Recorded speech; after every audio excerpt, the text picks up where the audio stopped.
Well, hello there. My name is Dave Bila. I want to welcome you to this new edition of News and Views broadcast by Access LaPorte County on Public Access TV Channel 99. We are a weekly public opinion program addressing local, state, and national topics and issues of interest to the Michigan City and surrounding areas. Opinions are the views and the responsibilities of making the comments and do not necessarily reflect or represent the views of this program or its co-producers. We will adhere to broadcast rules, but absolutely no one's First Amendment rights of freedom of speech or freedom of the press will be either muzzled nor denied. Any unauthorized use of the accounts, descriptions, and events of this program without the express written consent of Larry Curly or Schmo is strictly prohibited. We hope you enjoy the program, the discussion, and the participants. Ladies and gentlemen, a couple weeks ago, the Michigan City Common Council passed the Resolution 4949 pertaining to the status of a city of a second class. And I read through this resolution, and I saw who signed it and so on. And whoever created this specific resolution didn't know all the facts. Or if they did know all of the facts, they didn't place it in the resolution. The last city council meeting that was held, I believe, on the 18th, there was a new resolution, not on the same topic, but it was supposedly offered by Don Przybylski. And I listened to him. He read the entire resolution and how concise and how accurate and how explicit that language was in that effort. You just wonder who created this 4949 resolution, who wrote this 49, and then who wrote the current resolution, and that is the topic of discussion for today. Was the city attorney involved in writing resolutions, or who actually created that resolution? Paul? I don't exactly know, but I would take it's either the attorney for the council and or the city attorney. Well, I want to kudos, right, I want to kudos that individual, whoever put the effort forth, because this is an issue that we're going to discuss today that affects anybody and everybody here in the state of Indiana. And Bob, you did some research on this. Paul did some research on this. Let's follow up with the conversation. I am amazed at how Dave can pass these things on. Well, that's my job. Okay, David, here we go. Well, that's why I gave you the resolution. Just remember, when you get bored, it's all on you. Okay, what we're going to start with is what's known as House Bill 461. Now, a little civics class. Basically, this is a bill coming out of the House. In order to pass this through, to become law in the state of Indiana, you also have to have a bill out of the Senate, and basically they have to agree. If they don't agree, then they will set up a conference committee to see what they can put together that will be a bill either from the Senate or the House, but one bill. They will then go back to each House, have the Senate review it, the House review it, and if everybody agrees on it, then they will pass it, and it will go to the governor for his signature. So when you're hearing me talk about this, recall that, and Paul and whoever else talks about this, recall that this is just a bill that's coming out of the House. I don't know what the Senate bill looks like in terms of its confirmation with this bill. As a generality, when we enact a county vehicle excise tax or a wheel tax or which this bill also provides for, a surtax on the county vehicle municipality tax. What we're doing is charging for the revenues that we had not been able to receive in order to fix up our highways, our streets, and whatever else. So as a result of that, the way this bill is written, if you are a very large area with a relatively few registered vehicles, this is in no way good for you, because you're going to get very little money out of it in order to take care of a very large area, which basically is one of the problems with LaPorte County. So if I'm a resident of LaPorte County, I obviously will not be in favor of this. If I am a resident of Michigan City, what it does do is if you are a small area or a relatively small area, and you have a lot of registered vehicles to your municipality, this is probably a positive for you. This is one of the things that has to be studied to find out exactly where we stand in that situation. So as a result of that, let me start with the first part of this, and this is from the synopsis. Road funding provides that the county vehicle excise tax does not apply to a vehicle registered in a municipality in which the municipal vehicle tax went into effect after June 30, 2025, which is saying that if you enact this, your municipality, and they define a municipality as a city, a town, or, get this one, a township. If you have a road paving situation within your township and you have the jurisdiction to cover that. So as a result of that, what we want to do if we enact this is to try to raise more money to take care of the road situation because of the money that has been lost. Now in Michigan City, because we have so many fewer people than we had in 1970, and we've gone from a little over 40,000 down to, if we don't count the prison, probably under 30,000. We don't have as many registered vehicles as we have had in the past. But what we do have is a growing complex of high-rises.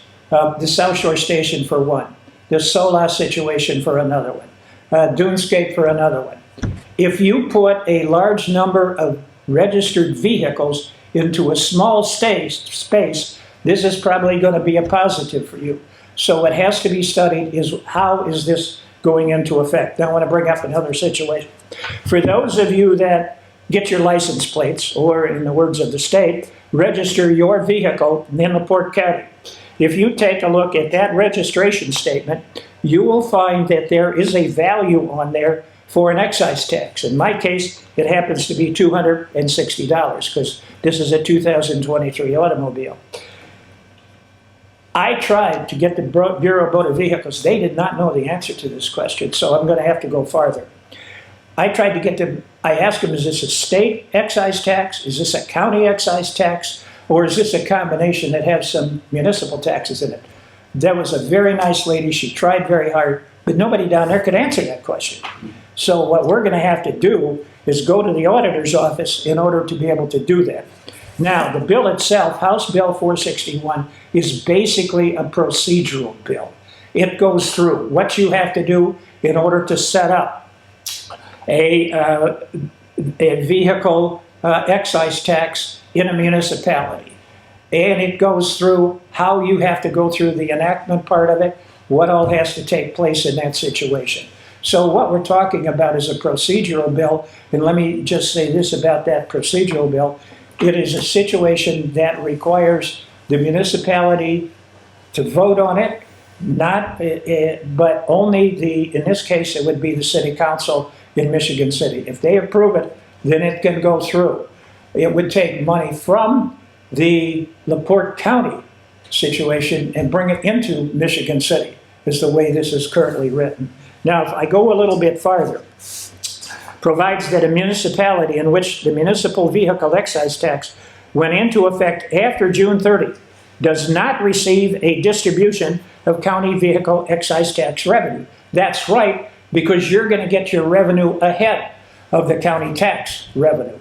Now, it also provides for two things, in terms of collections and in terms of disbursements. And as a broad generalization, the collection process from once it goes to the Bureau of Motor Vehicles and starts to get sent back to the county, that will be on the county treasurer. And this is true in all counties throughout the state of Indiana if this passes. The county treasurer will be in charge of getting the collections from the Bureau of Motor Vehicles and correctly handling those disbursements. The disbursements themselves will come under the county auditor. The county auditor will be responsible for that. So what I'm going to do this week, if I get the opportunity, is I'm going over to LaPorte and I'm going to ask the county auditor, where are your disbursements going now and to who? And then we can find out if, in fact, this is a state excise tax, a county excise tax, a local excise tax, or some combination thereof. And because the auditor is responsible for the disbursements. Go ahead. And Bob, no, that was a fantastic summary. Now, Paul, this is Paul Prispolinski in fact, A very good city a council. very good city. Thank you. I had the budget for the fire department for the Fire Merit Commission for about 9 years. And every time I went up there before, and I knew I was going to have to, my first question to myself before I got there was, what the hell is Paul going to ask? Well, and my question to Paul, is Bob. what impact does this legislation have on the city of Michigan City? Paul? Well, if we don't impose the tax, if it comes to reality, is that you'll lose a portion of your, or you won't be able to qualify. And this is just not for Michigan City, but this is written into the legislation. This is for every county in the state of Indiana. This legislation will govern all, 90 counties? That if they don't pass either the excise or the wheel tax, that they will lose money out of the existing program of community crossing grants, which right now is funded by our state gasoline tax, which they changed about, it was either 8 or 9 years ago, by a Representative Soliday of Porter County. And he created, how that came about is a lot of communities were, when they got their MVH funds, they were funding their street department program with all the MVH funds. And they weren't doing a lot of street paving. So they divided that up where 50% went to MVH, of the MVH funds had to go directly for paving. And with that money, you qualified for the CC, I keep calling it the CC program, Community Crossing Grant Program. So you are like a matching fund for the state. And that program's been working now. It's been working very successful throughout the state, through the city of Michigan City. Most of our paving, or almost all the paving in Michigan City is being worked out of that fund. Okay, and so they came across with this legislation, and I read through it, and I have taken the position that it is to punish some people who they think that they're, if you don't pass this, you're going to be punished. But it doesn't make a lot of sense to me because you're still paying your gas tax. You're still being, and on top of that, a lot of people, from the research I did, the state of Indiana has the 5th highest gasoline tax in the nation. So we are paying, the way I look at it, we are paying our fair share. That's why I don't appreciate this legislation, the way it was put together. And we had a workshop a week ago at City Hall.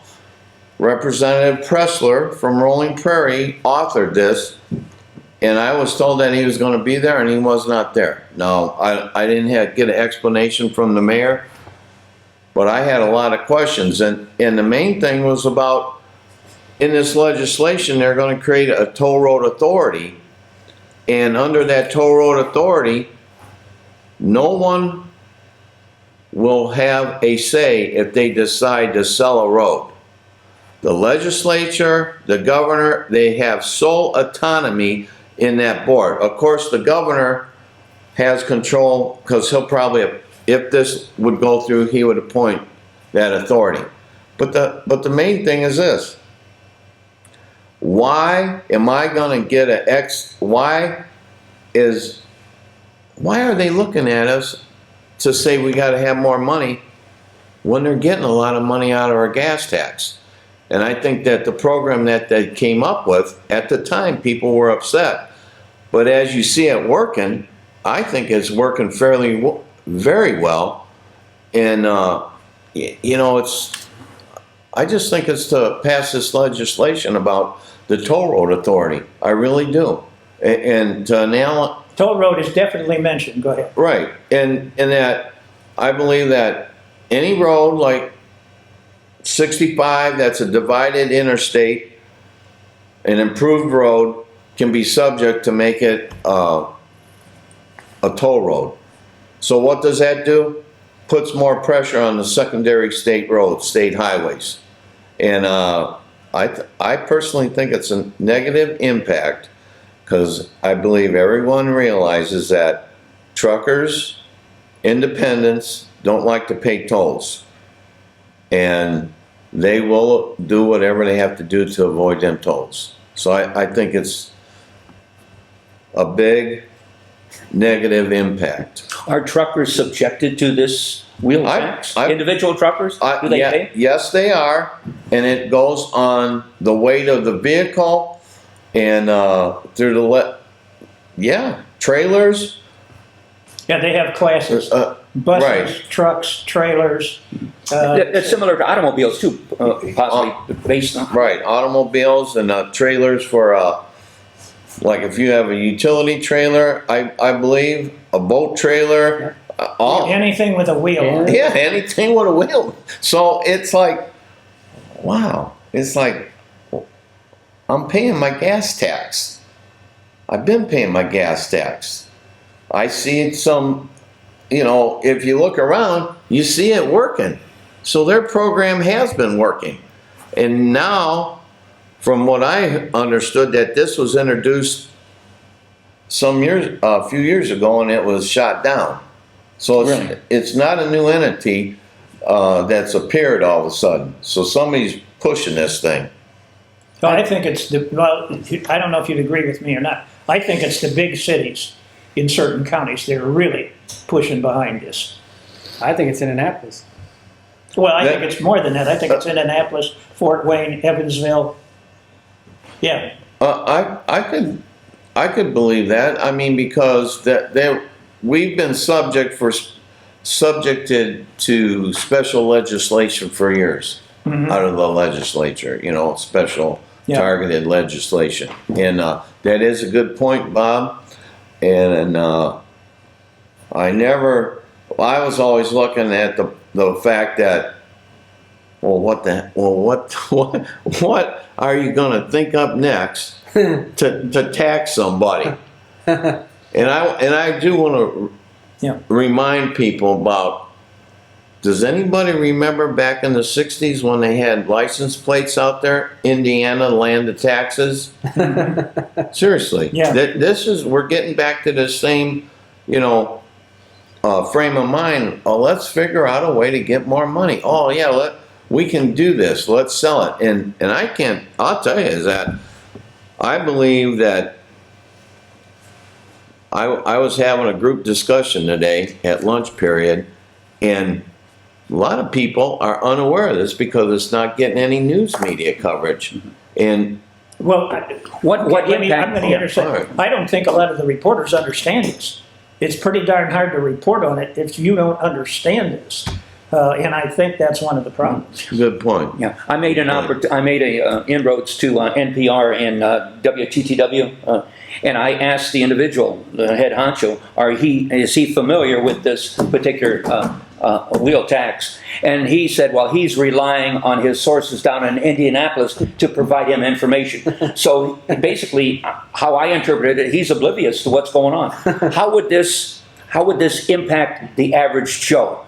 How much money would the average Joe have to pay out of his pocket if this was implemented? Just let me, in terms of the complications, let me throw a couple out here. And I'm going to put Tony on the spot. If he can explain this, he's good. But because he's a civil engineer. But in this program or in this legislation, a lot of it delves back to what's known as a transportation asset management plan. And the county has to have submitted one of these transportation asset management plans and have it approved by the Department of Transportation. But along with that goes, and the acronym is PACER. And this refers to the Permanent Surface Evaluation and Rating System used as part of a transportation asset management plan submitted to the local technical assistance program at Purdue University. Can you explain what the hell that LTAP. means? We've been doing LTAP for years, since we started the TAP, the Community Crossings Grant. It started because people had MVH funds, motor vehicle highway funds, and then certain elected officials were deciding whose roads to get paved, and they were seemed to be friendly people or other elected officials that roads got paved. So the state got upset that certain people were getting their roads paved and most people were not. So they passed a gas tax, which we are the 5th highest, which is amazing. And a side note, I can't believe this comes out of a Republican legislature or a Republican government. More taxes, more fees. I thought that was the opposite of Republicans. But anyways, Thank you. so then they said, you guys don't have a management asset plan. And then I think the University of Wisconsin had this PASER, this way to look at roads and evaluate that when they need to be paved and what length and how long they last, it's real general. It's kind of vague. I think it needs a lot of help. And they said you have to use some asset management plan to get your community crossings grant funds. And lots of communities says, well, it's too expensive, or I want to do a PASER plan. So they just had their own little pieces of paper where they gave it to NDOT, and NDOT said, okay, well, now they said they're sick and tired of that. They want a PASER plan. So you got to pay for a PASER plan. Michigan City's PASER plan probably costs between $20,000 and $30,000 a year. And you got to do it every year and update. You can do it. They have 2-year contracts. You update it every 2 years, but you update it every year, and you do a redo every 2 years. You got to look at every street, document every street, and rate it between a 1 and a 10. The funny thing is you can't rate it a 10. There's no way to rate it a 10. A brand new straight's only rated a 9. And so then they came up with this plan, and now they come up with this. Couple things, and all you council members, especially Paul, is going to understand this. This is another shell game. So if Michigan City gets whatever, $300,000 from this wheel tax or this excise tax, it says in the law, if we pass it, you have to use it for transportation, roads, fixing those. It does not say that the $300,000 you were spending could be shifted somewhere else. It's always a shell game. We saw this shell game when we passed the lottery. We saw this shell game when we put the casino in. They take the money they get and they use it for what they have to. But the money they were spending, they use it for something else. And that's the way it works. And what they're asking now, and you talked up the side roads, we all know what happens when you toll other roads and you toll them excessively. Right now we have a huge problem, and we're spending millions and millions and millions of dollars on Highway 20 because they're cutting off 20 at 94 and getting back on outside into Ohio because they don't want to pay the toll on the toll road. And you can do that pretty easily. Adds a little time, but you don't pay any tolls. We used to call 20 Bloody 20. I'm going to say it's going to be called Gory 20 now. Because you start tolling 94, they're going to get off on Highway 20. And it's going to be 10 times worse. So now we're going to have to spend more money on our state roads and our city streets and destroy them because they're not rated for this kind of traffic and these kind of loads. I suspect that this bill is so convoluted. I said this last show about other things. This bill is so convoluted that what they really want is to put some tracker in your car and make you pay by mile when you get to the pump. That's where they are going. Because they have said they're $1 billion short in funding for roads in Indiana. So they come up with this. They're $1 billion short because of 2 things. One is inflation, but that's not the most important thing. The most important thing is $1 billion short is administration. And I understand that Indiana, if you go for this community crossings money, you are bound by the rules of the state, which are bound by the federal rules, which makes it so expensive to pave a road. It is outrageous. So Michigan City and every municipality should do what the county does. They have their community crossings grant. Yes, they apply for it, they meet federal standards, they spend the money. It's very expensive. Then they have their MVH funds, but they pave other county roads. And they go every year and they seek bids for pavement by the ton. And they get 2 or 3 bids and they accept both bids. And if they want to get a road done in the county with their MVH funds, which are not part of the federal funds, they can just go out and pave it with whatever they like. 2 things are happening there. They can pave it with whatever they like when they need to with the cheapest bid just for a paving company put down by the ton. Not a contract done by an engineer, checked by an inspector, federally mandated, goes through NDOT, goes through Federal Highway. But they can also do something that no one talks about. When they came up with LTAP and Community Crossings Grant and the federal funds, engineers got together and they created this program. And this program seems to tell you how thick pavement you can put down. And if you looked at any of the roads we've repaved in the last years, they cracked within 1 year. because they're telling you, they're forcing us to only pave it this thick, 1.5 inches, 2 inches, when we really need 4. Because we don't have any base. But you can't do that with the community crossings money because that does not meet the federal regulations and NDOT regulations. You have to use the thickness they tell you. Look at Johnson Road. What did that last? 8 months before it started cracking? Look at the state roads and the highways, because these engineers have this program that they are bound to on the thickness if you use these funds. If you use your MVH funds, you can say put down 4 inches, put down 5, 6 inches. You know what? It lasts 5, 10, 15 years more. It's so convoluted and so outrageous. My last thought, if they want to do this, they should require the Indiana Department of Transportation to not only ask the federal government for a toll road, to let us toll our regular roads.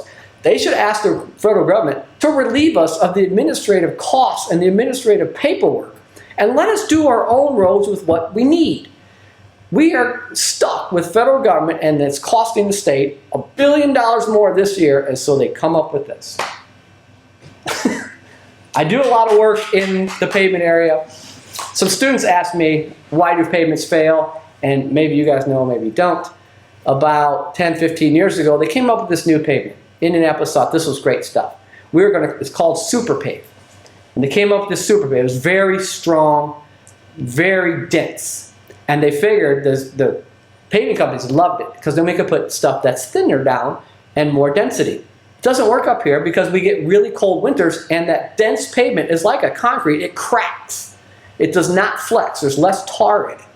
And we ruin our pavement. So we run around putting this super dense, super paved down, and it cracks. And then up here, up north, there's nothing like Indy. It's really nothing like South County. It's a whole different climate. 300 miles down, you can't use the same pavement. But NDOT doesn't care. Federal Highway doesn't care. We are all the same. Southern Indiana, same as Northern Indiana. Not even close. It's a mess. Well, that's because you got a bureaucracy, and they just want to go down the list by the numbers and check them off, rather than thinking about how do you have to attack this. And they won't let us do our own stuff. We are bound by the federal government, which has bound the state and us with these funds, and we have to do their rules. The PASER, the thickness, the inspection, the engineering, all those costs drive it up at least triple in my mind. And we're not even going to go to the federal, we're going to go to the federal government and ask for a waiver for toll roads, but we're not going to ask for a waiver for the administrative paperwork. The Republicans control everything right now. They control the state house, they control the governor, they control the state senate, they control the U.S. Senate, the U.S. rep, the president, and we can't somehow relieve ourselves from this administrative monstrosity in federal highway. I don't know. I don't get it. I'm lost. One thing that I wanted to add with Charles's critique is that if you look at some roads, I'll give you this one. It was put down like 14 or 15 years ago when they did the rehab on Washington Street. The new sewers. Yeah, and there are at this point there's a lot of not alligatoring, but there's cracks in it, and they really need to pave it. But it's like if you don't get down to the base and you got an inch crack in that, what's already it's problematic to the base of that road. You have to redo the base. That 1.5 inches, it's What do we call that? A vote coat. yeah. Well, 1 year. It is a real bureaucracy. I call it an administrative nightmare. That's what we have going. And at the present program, even though we're getting some roads rehabbed, they're not gonna last. Look at Franklin Street. These things are all cracking. But the bottom line is they need to do something instead of coming back and taxing people. It's plain and simple. They're to create a program to tax people to make them think it's going to be better, and they're not addressing the problem, that it's an administrative problem and they need to change their thinking. But here you are, I'm at a situation where I want to educate people. I want people to go and call their reps. But the bottom line is this, is that everyone needs to be, you have to motivate the constituents. And we gotta be ready to mobilize. So the governor, if this does get through this, even going down to a hearing, nobody knows when the hearing is going to be because it wasn't scheduled. So at least you can make an appearance at a hearing to even discuss the point on the program that you have now and things. Because they had a hearing on the House bill, and I don't believe anybody knew when it was happening. And then I asked them about the excise and the wheel tax, and I got a whole different explanation about if the county does something before you, then you can't get that money, but you're going to get taxed on two things. Sure, I mean, it is, nobody knows how to interpret, like on your local elected officials, and I don't even think the county auditor is going to figure it out, because I had a worksheet on how much money they're going to collect at this rate. It was like, I think it was at the is it $40 they can go up to? $140, yeah. It can be a minimum of $750 up to $40, and it was like, yeah. Yeah. $40. I was thinking 10. No, and it was like $538,000, and then the state gets out of that top end fee gets $88,000 for administration. And that's another thing a lot of people don't realize, that the state, every time you have something put on you, Scraping the cream off the top. they collect right off. It's called an administrative fee, and they collect it just like on the riverboat and everything else. And Now we're getting down to it. well, The state's getting some money. that's right. So you figure out of 90 counties in Indiana, 92. 92 times 92. $100,000 is what?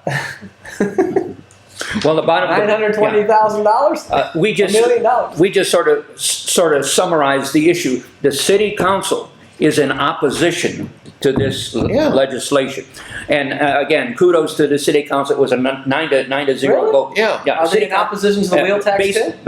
based on the resolution that I made reference to in the beginning of the program. Oh. So, how far can that expand into other communities? Well, I looked on the internet, and it says March 25th at 9 a.m. This show airs Saturday and Monday, so March 25th at 9 a.m. Eastern Time at room 233 is the hearing on this bill. March 29th, 25th. 25th.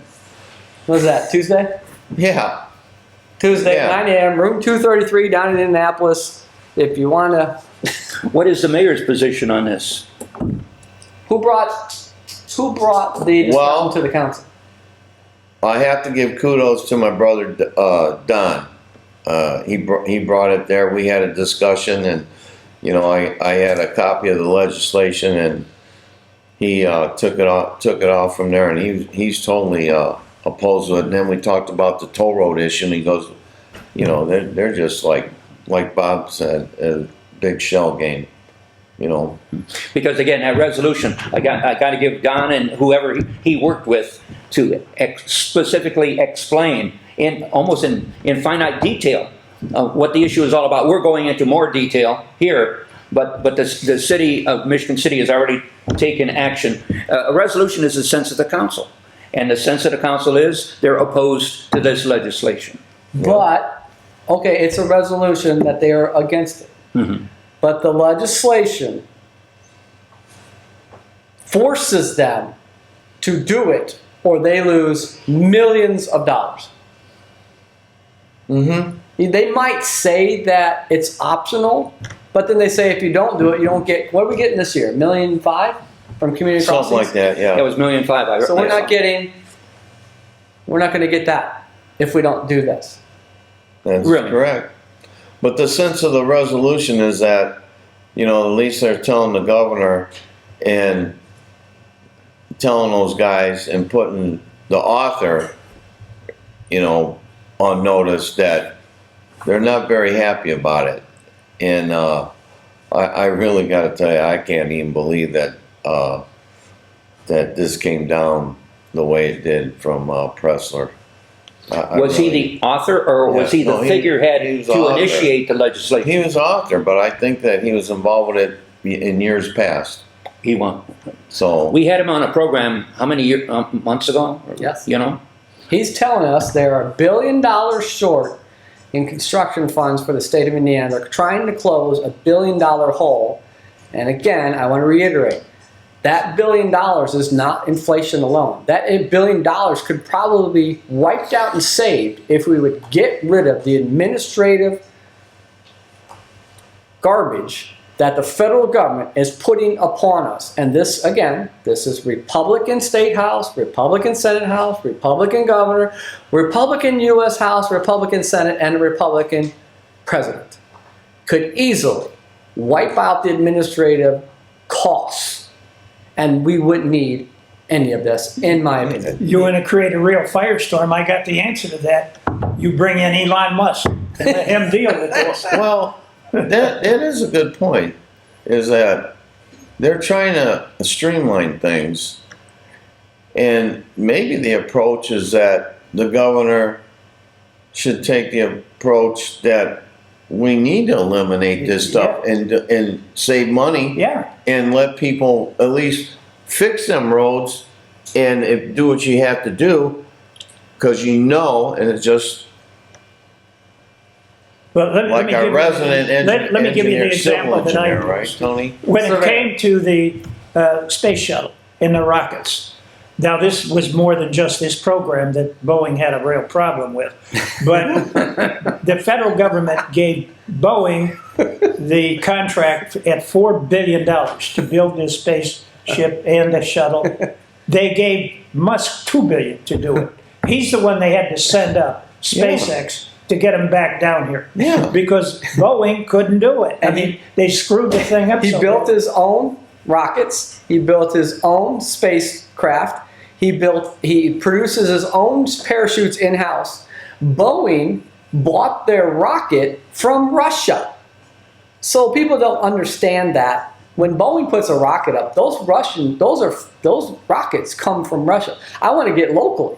So it wasn't but 10 years ago that a bridge in LaPorte County needs to be fixed. And they do need to be fixed after about 50 years. They wear out. So you can apply to the state and get these grants. But with these grants, they add about 2 to 3 years of time. So a bridge typically costs, by the time you're done, getting the grant, 80-20 match, engineering, inspection, and review, is about, let's say, $1.2 million. If you did it in-house, which this happened in LaPorte County, if you did that bridge in-house, you could get that done in 8 to 12 months for $300,000. The cost that you had to pay for 80-20 match and wait 3 years, you could have got that bridge done yourself in-house for the exact same cost. But it wasn't helpful to us to do that because the cost was the same.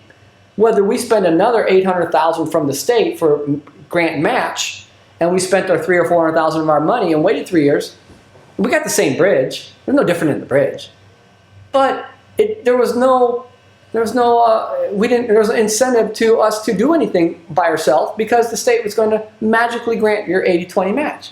So we just go along with it. Same with community crossing. Same with everything in the federal government. We get this beauty 80-20 match, but they put so many strings on it, the cost goes up 4 times. That's what I'm saying.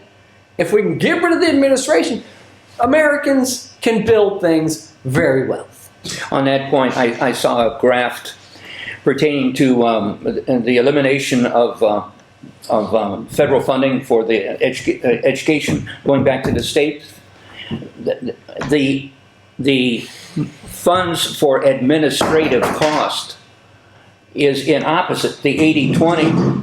20% goes to the students, 80% goes to administration, as far as adopting the Indiana, or the Department of Education that Trump is trying to eliminate. And that 80% that goes to administration is now going to be funded or dispersed to the 50 states. We hope. We hope. And We hope. basically, it's not only on this specific issue, it's across the board in the federal government. And going back to what Musk is doing, he's cleaning house. Yeah. He's cool. Well, what Tony said is if you think about it, you wait, you got to go through, jump through all the hoops, and isn't it? Aren't we supposed to be more efficient? To be efficient with the taxpayers' money?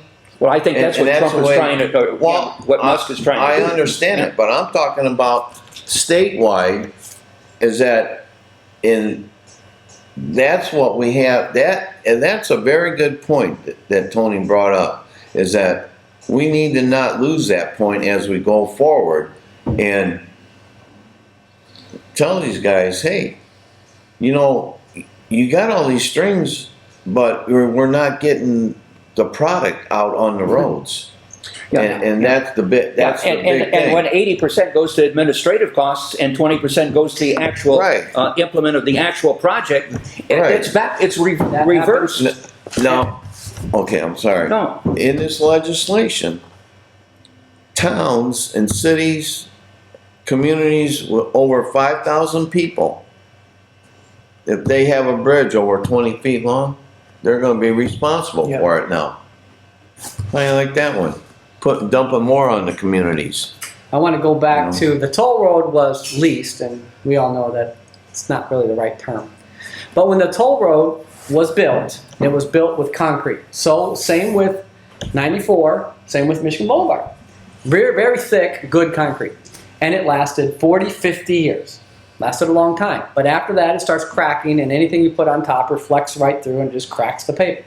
So when the toll road has been doing their repavement, if you want to drive down the toll road, you'll probably see it this summer, they have this machine that takes off the pavement, and then it comes in and it vibrates and grinds up the concrete into a really good, steady, hard base, and then they put a thick pavement back on top of it. So the cracks don't reflect back through, and you take the concrete that we used back in the 60s, which is very good concrete, you can't buy that anymore, and we create this really strong base that's really thick.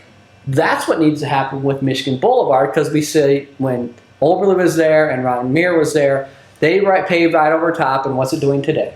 It's a Cracking bad- right through. It's bad, yeah. And we need to pull that back off, which would be expensive.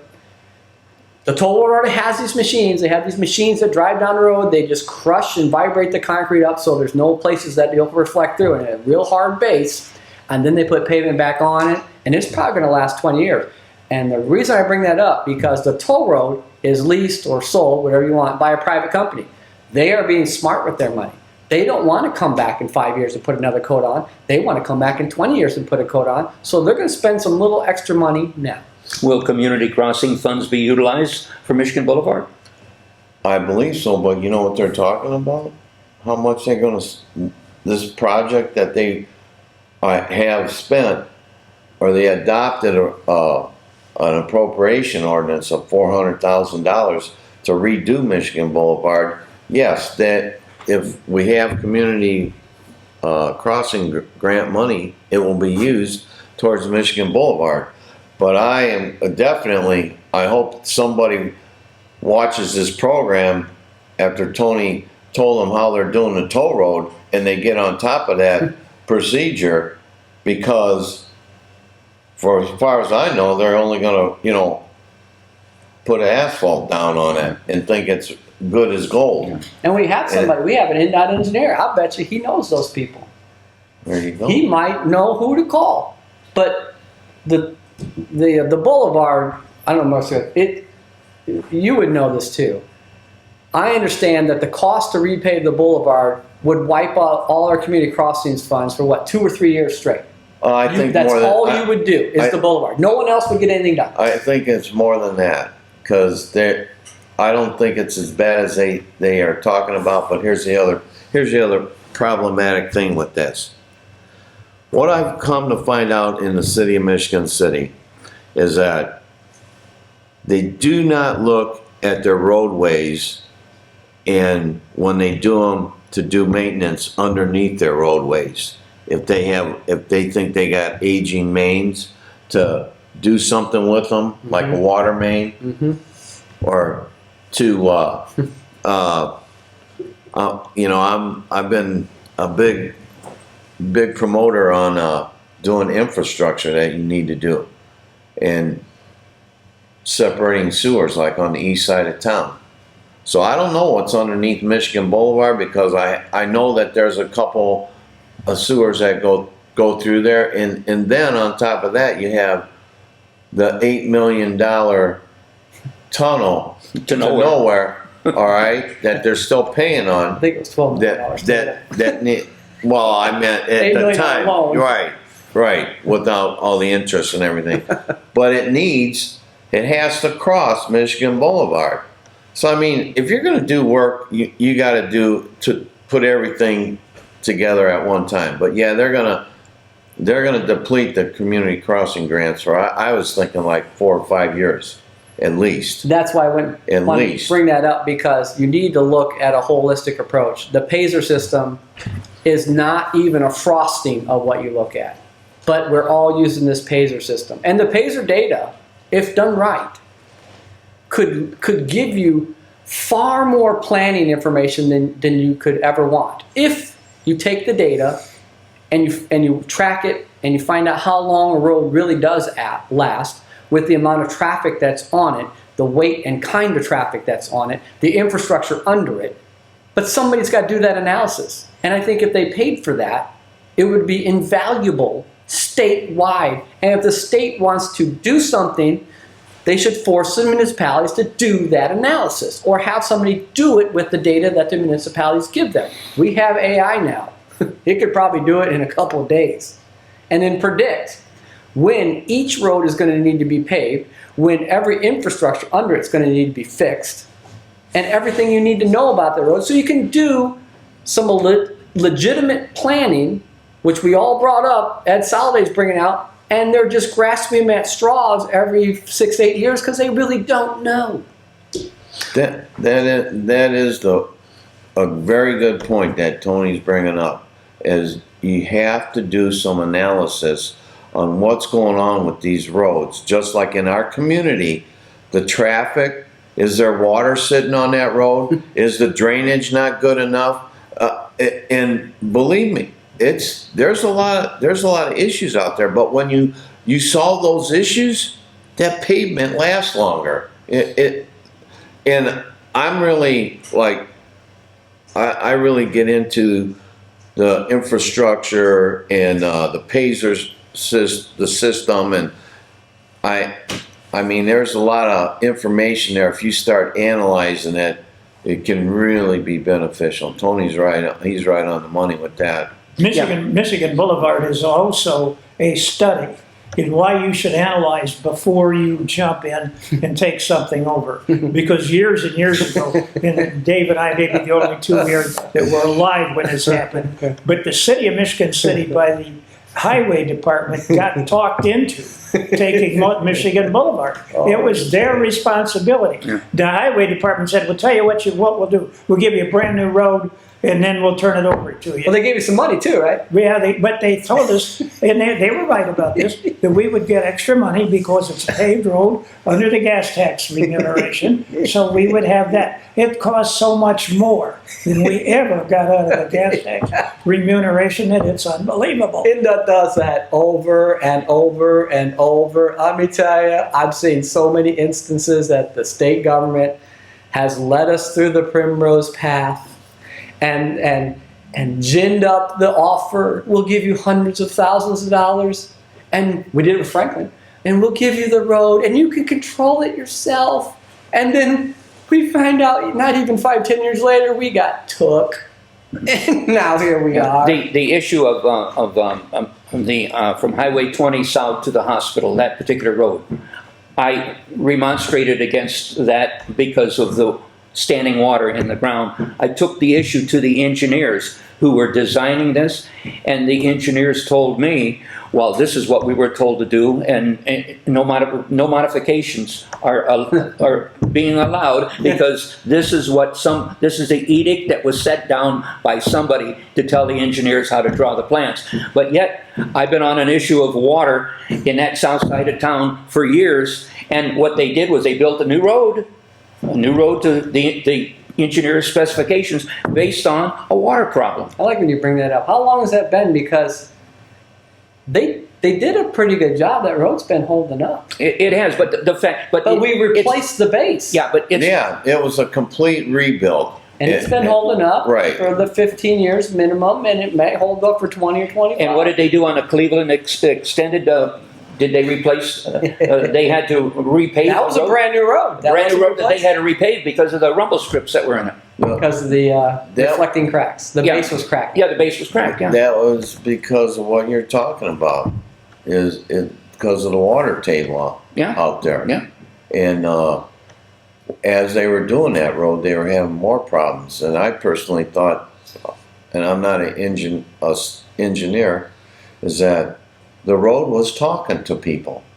it does. And, I mean, Mother Nature that's does. a simple analogy. Mother Nature And does. I brought up the question, don't you guys think you should either just raise that base and, and put some do some kind of underlayment. I don't know the correct terminology for it, but I just was thinking, you're going to put a lot of money into this road. Now, it has been, 5 years since it's been, no, 3. 3 since it's been done. So time will tell how it It's coming goes. back. It's I coming. mean, it's just like when you build a road, you got to do it. You do. You have to do it correctly. And the issue that I'm on as far as water is concerned, I've been working with Jim McCarty. Jim McCarty, of course, passed. He was the former superintendent of the sanitary district. I've been working with Jim when I lived on the corner of Buffalo and Russell Street to lower the water table.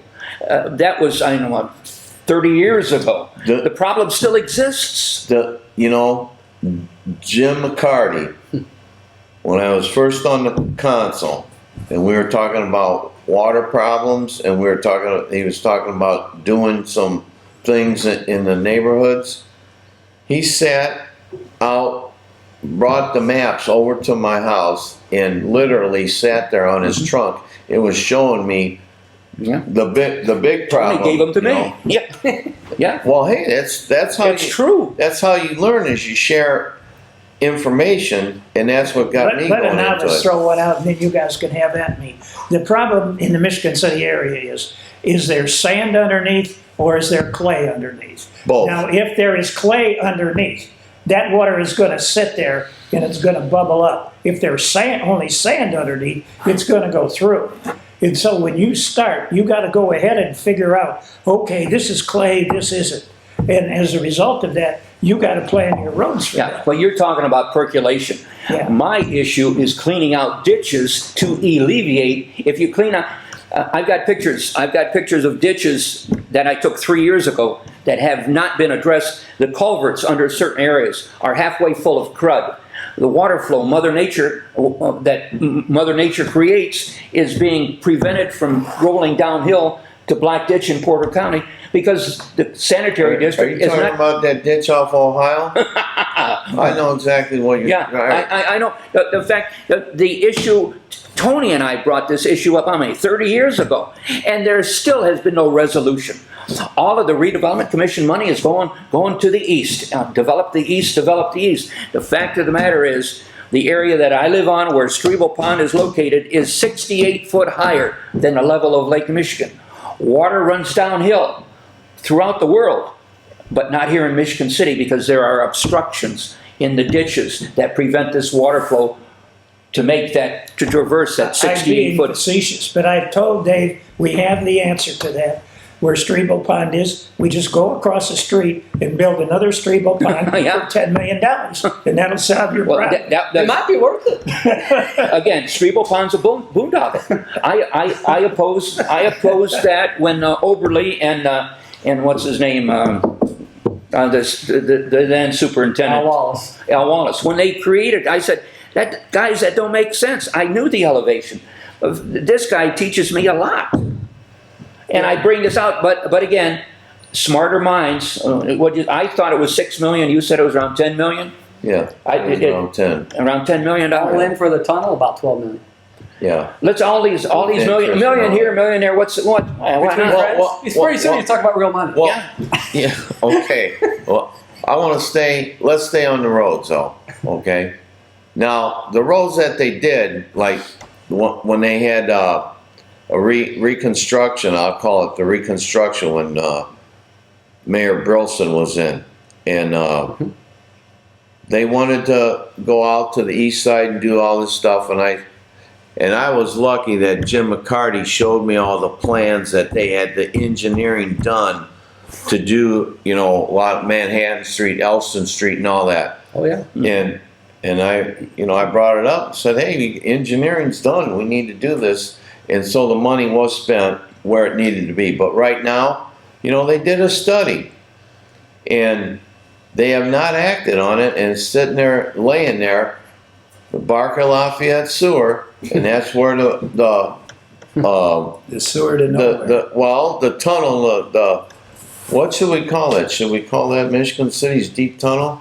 I guess we got to come up with an I just acronym called for it the sewer to nowhere. Right, So it dumbs off in somebody's basement. But the thing is that I remember when they were putting that in, I'm going, wow. So here's the other, you talk about a boondoggle. So they put that in, and they don't even have the outflow approved by the state. Yeah. A lot of people don't know that. And so I don't want to dwell on that too much, but the other gentleman you said, the gentleman's name you brought up earlier was in the driver's seat at that time Jim. also. No. Al Wallace. Oh, no. Al Wallace. He's employed. He has a job with the sanitary district today. They rehired him. He's an employee, So second in charge. anyway, Sorry. I just we gotta. Geez, that That was a good meeting's guy. I just Tuesday. don't know if he should. Well, I'm going to make a general statement. You guys can have at me for this. And Dave's always upset with this. But the reason they keep going east is because it is significantly cheaper. Because the east side does not have the water problems that the west side has. Now, the west side would be the perfect place to really get developments, especially inventory developments, commercial developments, and industrial developments. But the problem is you got to solve those water problems, and they thought they had it solved with Strebel Pond. They didn't even get close. Didn't even get. So as a result of that, the easier way to go is east. And they already know that because the land north of 12 is just skyrocketing in price. I want to give you. I want to give you an example of the city of Michigan City. Back when I was on the council, I amended one of the first 7 enterprise zones in the state of Indiana. Was created here in Michigan City. One of the first 7. I amended the ordinance to include up to Willard Ave, as far as to be included in this designated area of blighted area that needed to be developed. Since my amendment passed, since that resolution was adopted, there have been absolutely no redevelopment construction funds from the TIF district funds delegated to the west side of Michigan City at all in the last 50 years. Yeah, we got a skate park. We only got 1 minute, so you're going to wrap up. Okay. I'm just saying, everything's going to the west. I mean, everything's going to the east. And there were people who had ideas in earlier years, but nobody wants to listen because the mindset is go to the east. Again, I hope this program was informative. Again, the issue pertaining to the wheel tax affects, in my opinion, anybody and everybody who drives. So I want to thank everybody for watching. Your input as to improvements and criticism of this program is greatly appreciated. Please contact TRI co-producers Bob Pollock, Dave Bilo, or Tony Hendricks with your comments. You can email Bob at skrpollock@gmail.com, Dave at djbilo1@hotmail.com, or Tony at email yahoo.com, or you may direct your ideas for any future shows to our one and only pain in the neck staff writer, Sarah Bellum. Showing of our program will be Saturday morning at 10 a.m., Monday and Thursday evening at 7 p.m., and numerous times throughout the week if Tony's got, or if Andy has some dead air to fill. You may also watch our program at Navigate News and Views on YouTube. That's correct. So I want to thank everybody for watching, and get involved and make it a good day.